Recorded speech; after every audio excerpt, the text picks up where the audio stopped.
ହାଟ ବସେଇଛି ହଟ ନାଗରୀ ବଢିଆ ନାଟକ একদম সুপার। ବଢିଆ ଲାଗୁଛି ନାଟକ ଦେଖିଲ ବଢିଆ ଲାଗୁଛି ହାଟ ବସେଇଛି ହଟ ନାଗରୀ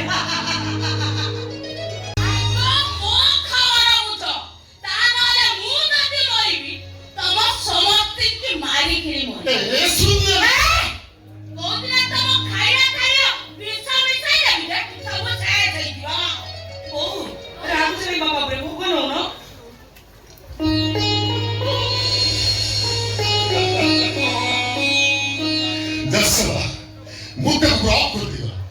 परिवेशन को पूरा व्यथिक कर देगा ହେଲେ ବାପା ବୋଉ କାଇଁ କହୁଛନ୍ତି ଲାଗୁଛନ୍ତି କଣ ପାଇଁ ଏମିତି କହୁଛନ୍ତି आपने डरो डिवोर्स ପାଇଁ ଯନ୍ତ୍ରଣା କରୁଛି ତ ସେଇ କଥା କହୁଛି ମତେ ନେଇ ଶୀଘ୍ର ଅପରେସନ କରା କିନ୍ତୁ ମୋ ପାଖରେ କଣ ଟଙ୍କା ଅଛି ଯେ ମୁଁ ତାକୁ ନେଇ ଅପରେସନ କରିବି କିନ୍ତୁ ପୁଅ ତ କହିଯାଇଛନ୍ତି ନା ସାବିତ୍ରୀ ଦିନ ବ୍ରହ୍ମପୁର ଘରକୁ ଆସିବେ ତାପରେ ବୋଉକୁ ମେଡିକାଲ ନେଇକି ଯିବେ ସେ କଥା ସିଏ କଣ ମନେ ରଖିବି କି ହେଲେ ତା ଏମିତି ଭାବିବାଟା ବୋଉଙ୍କର ନିହାତି ଅନ୍ୟାୟ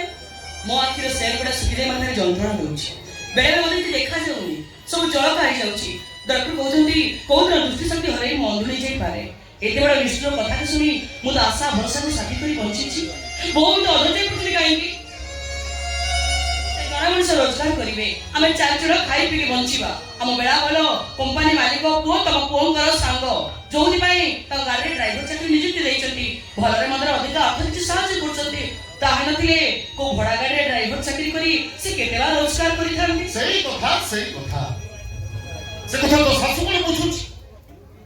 ସବୁବେଳେ ଖାଲି ମୋ ନାଟ ଧମି ସବୁ ନେଇ ମତେ ଏମିତି କରୁଛି ବାପା ତମେ ସେ ନାଟ କଥା ଛାଡ଼ି ଦଉନ ତୁ ପିତାର ଭଳି କହୁଛୁ ଛାଡ଼ି ଦିଅ ବାପା ଆମ ଦରକାର ନାହିଁ ମୋର କେତେ ଆଶା ଅଛି ମୁଁ ଦିନେ କୋଉ ଯାତ୍ରା ପାଠର ଡାଇରେକ୍ଟର ହେବି କେତେ ନାଁ କମେଇବି କେତେ ଖାତିର କେତେ ମାନ ସମ୍ମାନ ମୋ ନାଁ ପଛରେ ରିଙ୍ଗ ମାଷ୍ଟର କିଙ୍ଗ ମେକର ଏମିତି କେତେ କମ ଉପାଧି ଲାଗିବ ଆଉ ତୁ ଏମିତି ନିରାଶ କଥା କହି ମୋ ମନଟାକୁ ଭାଙ୍ଗି ଦଉଛୁ ତମେ ବୁଝ ନା କାହିଁକି ବାପା ଯାତ୍ରା ପାଟିରେ ଡାଇରେକ୍ଟର ହେବା ପାଇଁ ତମର ବୟସ ଅଛି କାହିଁକି ଅଛି Mohanty sir Mohapatra sir Mansingh sir ଏମାନେ ସବୁ ତ ମୋଠୁ ପଇସା ଅଧିକ ସେମାନେ ସବୁ ଡାଇରେକ୍ସନ ଦଉଛନ୍ତି ସେମାନେ 30 ବର୍ଷରୁ ଅଧିକ ହେଲେଣି ଯାତ୍ରା ପାଟିରେ ଯାଇକି କାମ କରୁଛନ୍ତି ସେମାନେ ଯାତ୍ରା ପାଟି ଡିରେକ୍ସନ ଯାଉଥିଲେ ସେମାନେ ବୟସ କେତେ ହବ କହିଲ 25 କି 30 ବର୍ଷ ବୟସ ହେଇଥିବ ଆଉ ତମ ବୟସ ଲୋକ କଣ ଯାତ୍ରା ପାଟି ଯାଇକି ଡିରେକ୍ସନ ଦଉଛନ୍ତି ଯେ ତମେ ଯାଇକି ଦବ ହେଲା ମୁଁ ଯାତ୍ରା ପାଟିର ଡାଇରେକ୍ଟର ଦେଇ ନପାରେ କିନ୍ତୁ ମରିବା ପର୍ଯ୍ୟନ୍ତ ମୁଁ ଡ୍ରାମା ଡାଇରେକ୍ସନ କରୁଥିଲି ଆଉ ସେଥିପାଇଁ ତମମାନଙ୍କୁ ତ କେହି ବାରଣ କରିବ ଆମେ କାଇଁ ବାରଣ କରିବୁ ତମ ପୁଅ ବି ତମ କାମକୁ ସମର୍ଥନ କରୁଛନ୍ତି ଆମେ ସମସ୍ତେ ମିଶି ସମର୍ଥନ କରିବୁ ହେଲା ଖାଲି ସମର୍ଥନ କରିବ କରିବନି ଯେତେ ଯାହା ହେଲେ ଆମେ କଳାକାର ମଣିଷ ନା ମୁଁ ଜାଣିଛି କଳାକାର ବହୁତ ଲୋକ ଭଲ ପାଆନ୍ତି ସମ୍ମାନ ବି କରନ୍ତି ଆଗରୁ କଥା ଆପଣ ଜାଣିଛନ୍ତି ନା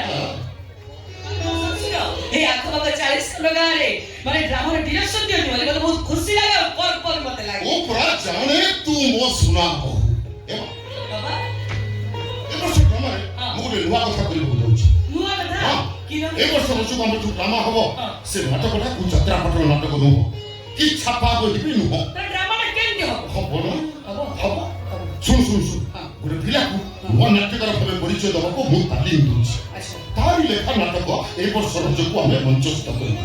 କହିବା କେମିତି ହବ ନାଇଁ ଭଲ ହବ ଯେ ହେଲେ ତମେ କଣ ଭଲ ନାଟକ ତିଆରି କରିପାରିବ କହିପାରିବି ମୋ ମୁଣ୍ଡରେ ଅକାଠ ଜ୍ଞାନ ମହଜୁଦ ଅଛି ପାରିବିନି କାହିଁକି ହେଲେ ମା ମୁଁ ସତ କହୁଛି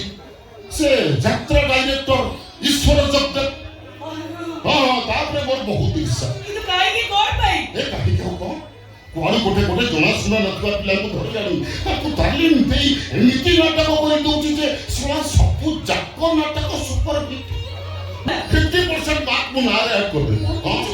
ନାଟକ ନାଁ ଦେଇଛି ସାବିତ୍ରୀ ଦିନ ସ୍ତ୍ରୀ ବିଧବା ତୋର କେମିତି ଲାଗୁଛି ନାଟା କେମିତି ଲାଗୁଛି କହ ଭଲ ଲାଗୁନି